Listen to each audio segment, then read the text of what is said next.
Dobrý večer, milí priatelia. Sa vytvára taká tradícia týchto prednášok v tejto budove a verím, že bude pokračovať. A chcem dnes urobiť prednášku ja. Tá téma prednášky je pochopiť Rusko. Rusko ako nádej ľudstva na prežitie. Musím povedať, že ako lektor v tejto podobe, v ktorej teraz vystupujem, zvlášť v reči, ktorá predsa len nie je moja materská reč, je to pre mňa do istej miery nová skúsenosť, takže sám seba až tak v tom nepoznám, ale som si dal naozaj ťažkú úlohu vysvetliť Rusko za 2 hodiny a budem sa snažiť, akože nakoľko sa mi to podarí to urobiť, lebo povedať, že ja naozaj chápem Rusko, by som si netrúfal. Napriek tomu, že som Rus a som ruský spisovateľ, po rusky sa to nazýva ruský písateľ.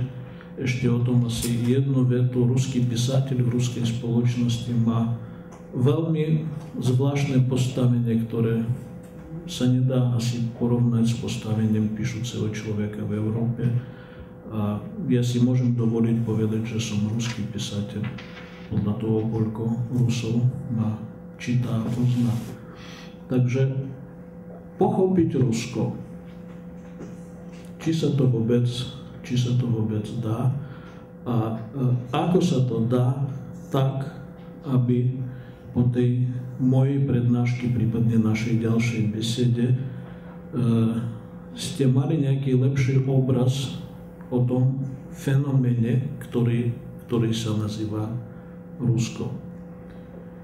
Začnem z toho, idem podľa plánu, to už je taká tradícia, že slovenské predstavy o Rusku, o Rusoch, mýty a pravda.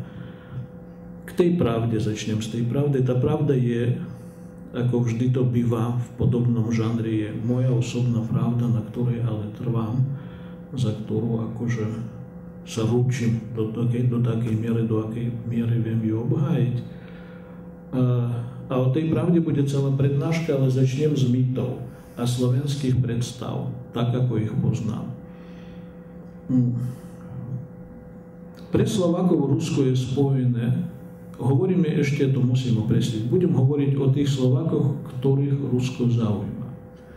Nebudem hovoriť o Slovákoch, ktorí nasáli do seba to rusofóbske, čo sa tu šírilo prebiehom posledných 20 rokov. Tých ani nepoznám, s tými ani nekomunikujem. Hovorím o ľuďoch, ktorí majú o Rusku záujem a tie predstavy mytologické sú takéto, že Rusko je silné, to je to prvé, Rusko je veľké, to je to druhé. Rusko, čo je v podstate ako nie je žiaden mýtus, aj to je pravda. Ale tá ďalšia predstava je zaujímavá, že Rusko je najsilnejší slovanský národ a že Rusko je silný slovanský národ. Že Rusko je nám blízke, Rusko je nám príbuzné. Čo je fenomén, ktorý ja akože roky sa snažím pochopiť, možno aj vy mi nakoniec tomu niečo bližšie poviete, že Slováci majú takú zvláštnu, by som povedal, duchovnú väzbu na Rusko, ktoré vznikla asi, neviem, pred 200 rokmi. V Martine, na tom historickom cintoríne som niekedy chodil a som tam videl nadpisy na hroboch v ruštine. To sú nadpisy ako v začiatku 19. storočia, alebo polovičky 19. storočia.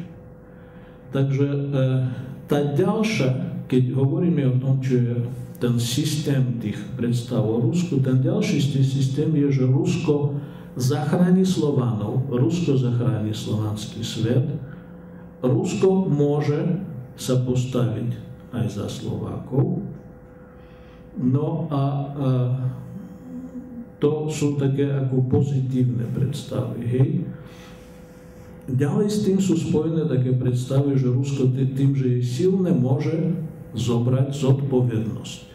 Čo je veľmi dôležité, že Rusko môže zobrať zodpovednosť za vývoj, čo de facto v 20. storočí v tomto regióne sa stalo niekoľkokrát s rôznymi výsledkami.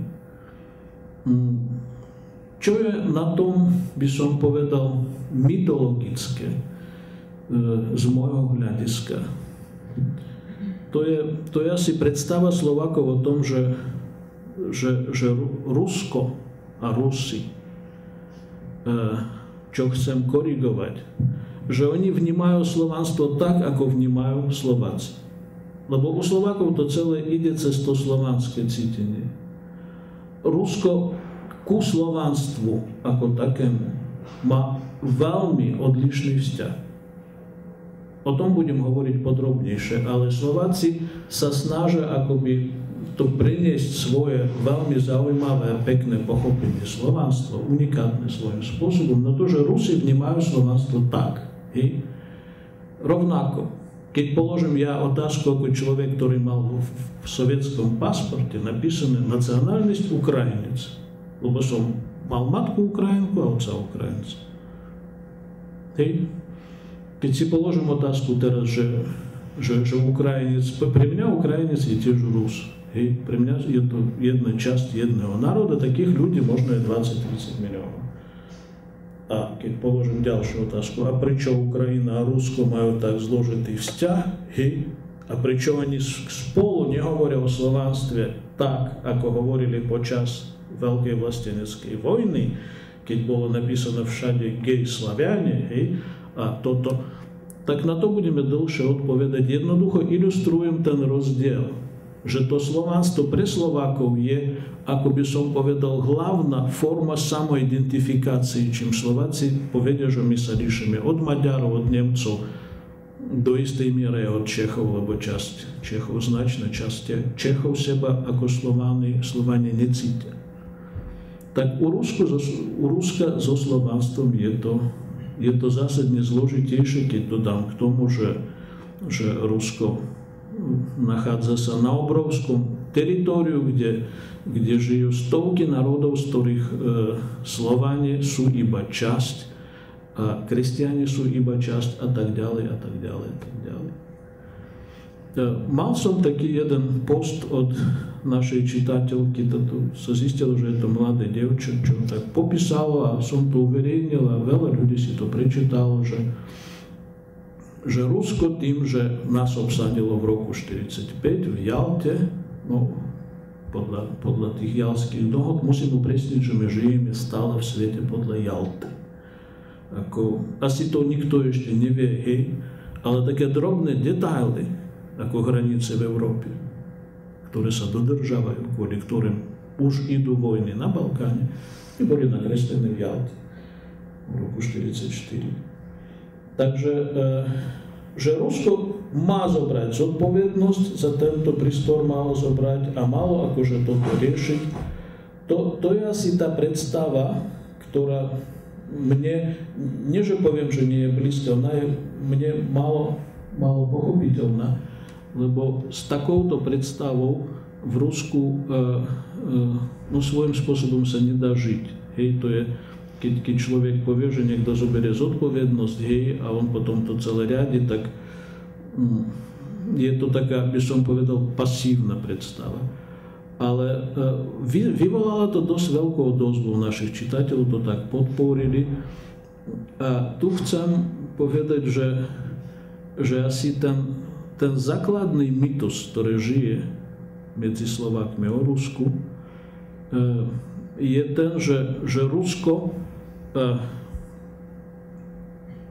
neurastie sa, že Rusko o Slovensku vie, rozmýšľa a tak ďalej a tak ďalej.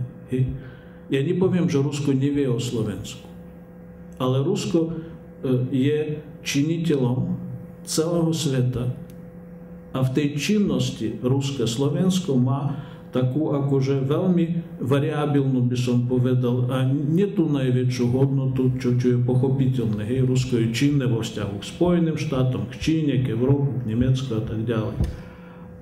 A tu dochádza k takému, že to je koreň, lebo si myslím, že ma pochopíte, že veľa rokov ako verejne činná osoba som niekde sa zúčastňujem na tých kontaktoch medzi Rusmi, Slovakmi a tak proste na rôznych úrovniach, aj na tých najvyšších, dá sa povedať.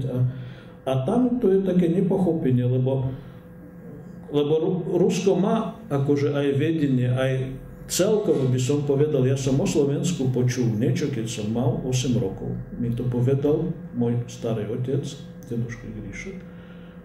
A povedal dve vety, že je Čechoslovakia. 3 vety, je Čechoslovakia. Druhá veta bola, Čechy и Slováky друг друга не любят. Čo vedel môj deduška. Čo som ako, tak som ako dieťa to zobral. Tá tretia veta. A Slováky k nám хорошо относятся. Toto boli 3 veci, čo som počul, keď som mal niekedy 8 rokov. Hej. A to som si aj zapamätal. Takže nedá sa povedať, že z ruskej strany nie je nejaký vzťah k Slovensku. On je dlhodobý, on je definovaný. Generácie Rusov vedia, že Slováci, что Slováky k ruským хорошо относятся. Ale Slováci nie sú v tom, by som povedal, že sami, hej, je to národ a civilizácia, ktorý robí funkciu istého jedného z tých motorov, ktorý niekam ženie toto naše ľudstvo. A preto tá slovenská predstava, že Rusko o Slovensku vie to, čo by sme chceli vedieť, hej, ona nie je adekvátna. Jednoducho, ako to ťažko niekedy vysvetlím kolegom zo Slovenska, že ako príklad, hej, že tu letí nejaký veľký boss Gazpromu, hej, on má súkromné letadlo. On sa tu zastaví na 2 hodiny, o 3 hodiny sa zastaví v Skopje, o 4 hodiny sa zastaví v Berlíne a tak ďalej, a tak ďalej. Hej. A tu sa ním príde taký dav ľudí, ktorí, akože on tam na všetko vyrieši, hej. On je taký, akože, a ten človek, ako rutinu plní nejakú svoju funkciu, hej, pre neho Slovensko ako jeden z tých bodov a netreba sa na neho ani uražať, ani to nejako brať, no jednoducho tak je to usporiadané. No, o tých zlých mýtoch nebudem hovoriť, že je to národ nevzdelaný, krvilačný a tak ďalej. To nemyslím si, že je téma pre naše stretnutie, to ani neštudujem. Do veľkej miery to celé zapadá do úspešnej schopnosti, úspešnej akcii Západu.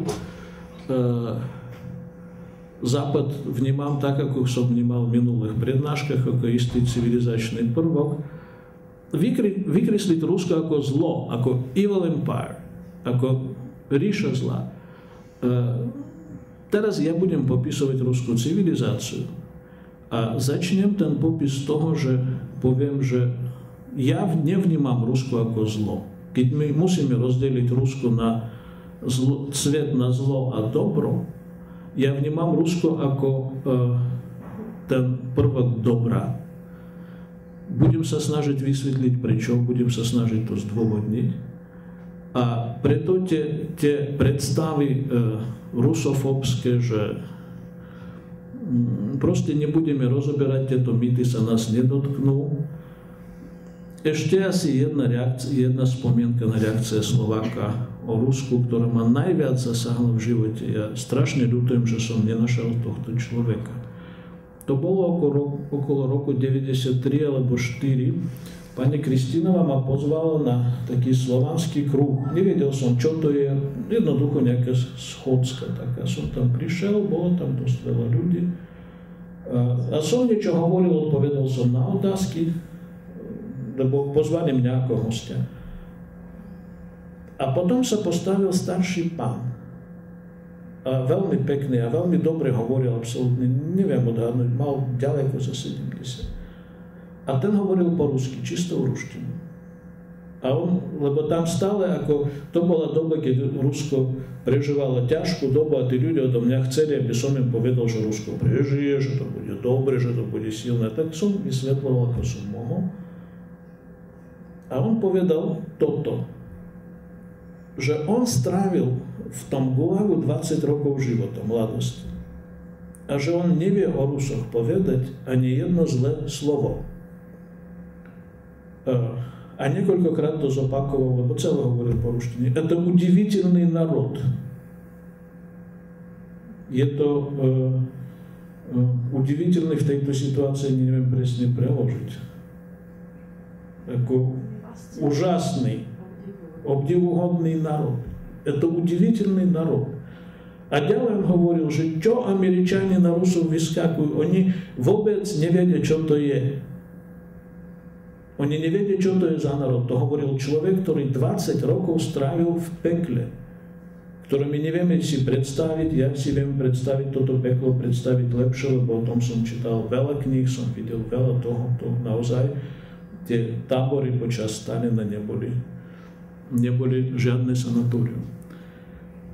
Takže teraz sa posúvame k téze, aké sú hlavné charakteristiky ruskej civilizácie. Budem sa venovať trošku dejinám Ruska, síce je to v takej populárnej podobe, možno bude trošku zjednodušené, ale inak to nepôjde. Rusko ako civilizácia je civilizáciou priestoru. Je to civilizáciou národa, zvlášť by som ani slovo národ, ruský národ, až tak nepoužíval, lebo ruský národ bol pojem za cara. Keď car a celé to pravoslávne samodержавное видение света, то целé smerovalo do nejakého prvku, do nejakého celku. Preto budem používať slovo ruská civilizácia. Ruská civilizácia vznikla ako vývoj národa alebo niekoľkých národov, ktorí kvôli, ja neviem čomu, kvôli Bohu, kvôli dejinám, kvôli osudu, ktorý nepoznal koniec sveta. To ťažko vysvetlíme my Európánovi napríklad. To ťažko vysvetlíme Nemcovi. Koniec sveta v tom slova zmysle, že kde sa končí ich územie. Jednoducho ten ruský svet sa zdal, aj Rusom stále sa zdá, aj mne sa zdá tým, že som Rus, že on je nekonečný. Že jednoducho, ako dobre od Moskvy začínate, hej, a predstavte si, koľko generácií ľudí, to teraz máme letadla nejakých, neviem, 50-60 rokov, hej, ale oni vedeli, že je niekde Sibír, hej, že je niekde Ázia, kde je niekde Volga, že ten už ďaleký východ nehovorím a tak ďalej. Takže to je veľmi dôležité pre pochopenie Rusa. Rus naozaj za A nepoznal, kde sa končí tento jeho svet. Preto tá rozpínavosť, ktorá Rusom sa pripisuje, ona je ako svojím spôsobom nevyhnutná, lebo ten človek chce poznať, kde sa to končí a takým spôsobom preto sa vybral Jermak Timofejevič s kozákmi, sa vybral do Sibíry, aby vedel, čo tam je. Hej? A mu dali na to peniaze. Zistil, že Sibír je veľká a všetkých podmanil s hrstkou kazákov. Hej? A teraz celý ten civilizovaný svet takto na Rusko, že oni Sibír podmanili a tak ďalej. Prečo vy ste tam neprišli, priateľ? Tam nikto nebol. Prečo tam Číňania neprišli? Prečo Japonci nepriplávali s Angličanmi? Hej? Tento sa tam vybral. A ten sa dohodol s tými domácimi, on ani moc nebojoval, on tak nejako prišiel s tými, on im hovoril, že sú to Tatári, pre neho boli Tatári, boli to trošku iné národy, hej. Ale on sa s nimi dohodol a tak obsadil najprv Ural, potom Sibír. Takže toto je veľmi dôležité, že to je národ, to je civilizácia, ktorá stále bola v pohybe, sa rozšírila, lebo tie hranice neboli dané. Na rozdiel od Angličanov, ktorí tie svoje ostrovy pochodili po perimetre, hej, pred 2000 rokmi za Rímanov, hej, všetko tam spálili, akože ovci spápali a vedeli, že no čo, tak sa naučili plávať a postupne obsadili viac menej celý svet, hej. Tak Rusko tiež obsadilo veľa z toho svetu, ale z iných dôvodov, že jednoducho tie hranice neboli. Tá druhá vec dôležitá pre pochopenie ruskej mentality a tých ruských vlastností, jedna z nich akože sa definuje ako, v ruštine to poviem, ruský fanatizm myšlenia, že Rusi sa myslia fanaticky, hej, o tom ešte budeme trošku hovoriť. No zase pochádza z toho, že ten ruský človek mal kam utiecť. Tým, že ten svet bol svojím spôsobom otvorený a nekonečný, on nežil v situácii, neviem, človeka vo Francúzsku, ktorý bol obmedzený svojou rečou, hej, svojim kultúrnym kódom, svojou minulosťou, a ten Francúz, no, lebo vo Francúzsku, tak môže sa posúvať medzi tými útvarmi, hej, tými štátmi, čo niekedy tvorili Francúzsku niekoľko veľkých feudálnych útvarov, ale kam uteče? Ten Rus mohol utecť na okraj, keď trošku cítite slovo Ukrajina, hej, tak Ukrajina to je akrajina. Akože to je holý fakt, hej. Mohol utiecť ku kozákom. Ku kozákom, kozáci to práve sú tí ľudia, ktorí utekali na hranici. Nebolo to impérium, o impériu budeme hovoriť ešte zvlášť. Mohol utiecť tam a začať žiť úplne iný život. Bol taký výraz, ktorý stále veľa Rusov poznajú. Z Dona vydači net. Don to bolo najsilnejšie začiatkom 20. storočia kozácké vojsko, ktoré popísal Šolochov, geniálny spisovateľ ruský a sovietský, knihy Tichý Don. Don bolo obrovské územie, kde sa vytvorilo obrovské kazačie vojsko, ktoré poslalo na prvú svetovú vojnu, nepamätám si, 20-30 divízií ozbrojených kozákov. Tak z Donu sa nedalo vydať toho človeka naspäť. To znamená, že keď on tam utekol, tak v podstate on začal iný život, kde bola tá priama demokracia, o ktorej všetci tu tak akože plačú, skoro ju chcú a tak ďalej, ona tam bola veľmi, veľmi priama. Veľmi jednoducho fungovala ako hodinky. Hej, to bola demokracia bojovníkov, ktorí riešili, keď vyberali si svoju vládu, toho atamana, oni riešili osud svojich blízkych a tak ďalej, a to bola ozajstná demokracia. Tak ozajstná v mojom chápaní, zdôrazním, sa podobala na tie demokracie niekedy na začiatku Grécka napríklad. Takže Rus mal možnosť toho pohybu. Tá tretia vlastnosť veľmi dôležitá je, že Rus ako ruská civilizácia, ako civilizácia kresťanská, ako civilizácia, ktorá pojala pravoslavie, kresťanstvo v podobe pravoslavia, veľmi, by som povedal, silno, vášnivo a tak ďalej, bola na hranice toho kresťanského sveta a bola obklopená rôznymi národmi, aj stále je obklopená národmi, predovšetkým muslimské orientácie, ktoré vyznávajú islám a tak ďalej.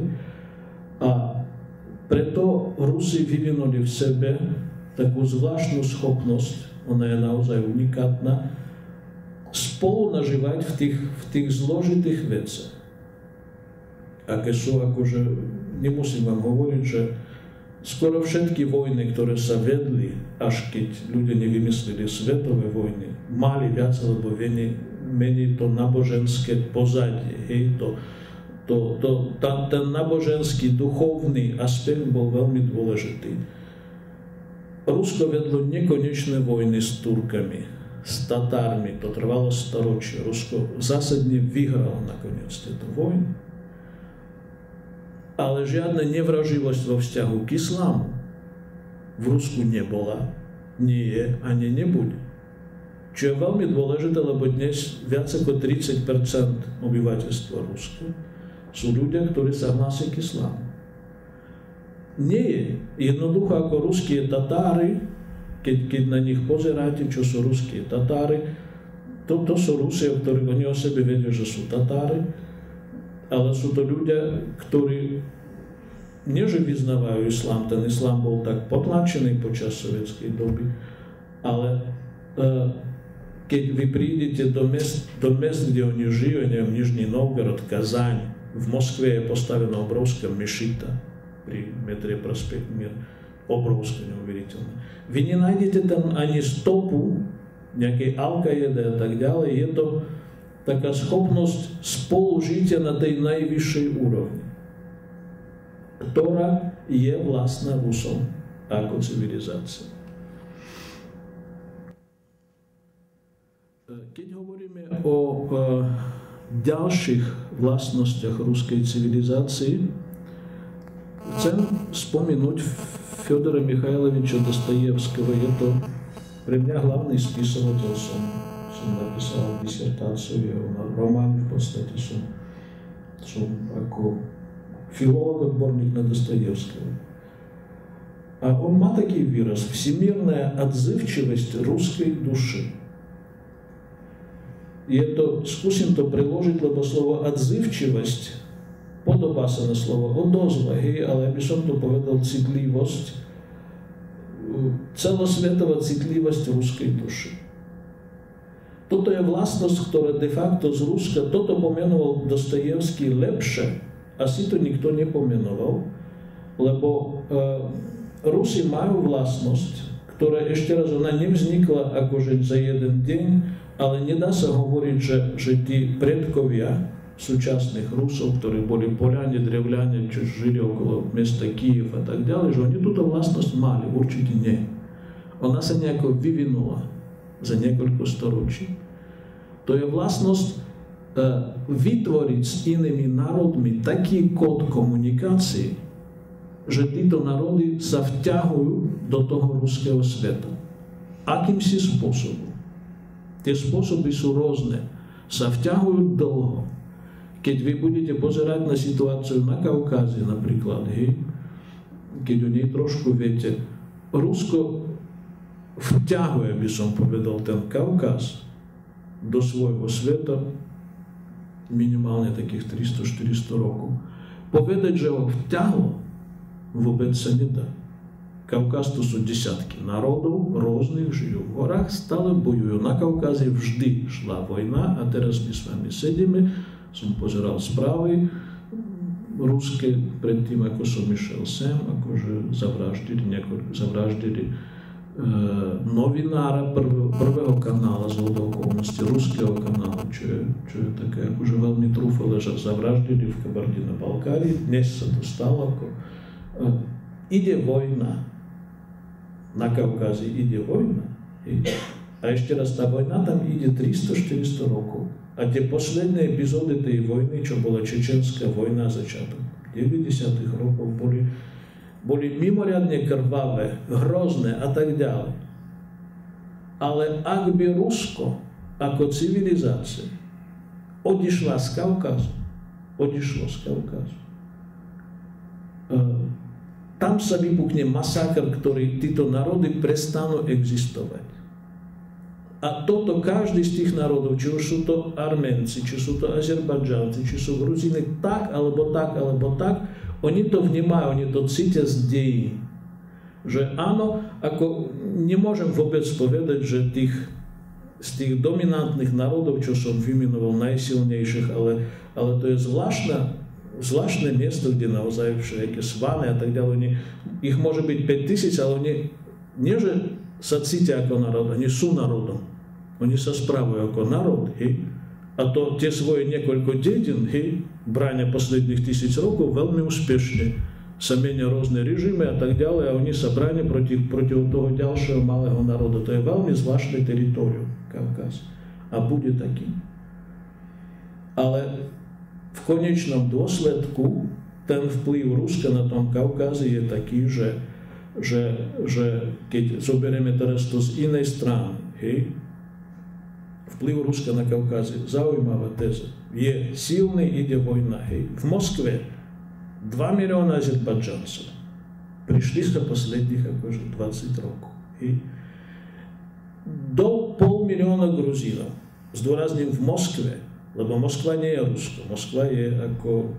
Moskva je štát. V štáte to je, by som povedal, obrovská pumpa na peniaze, kde títo akože bohatí ľudia ľudia, čo robia s peniazmi, oni musia byť tam, lebo inde nemôžu robiť.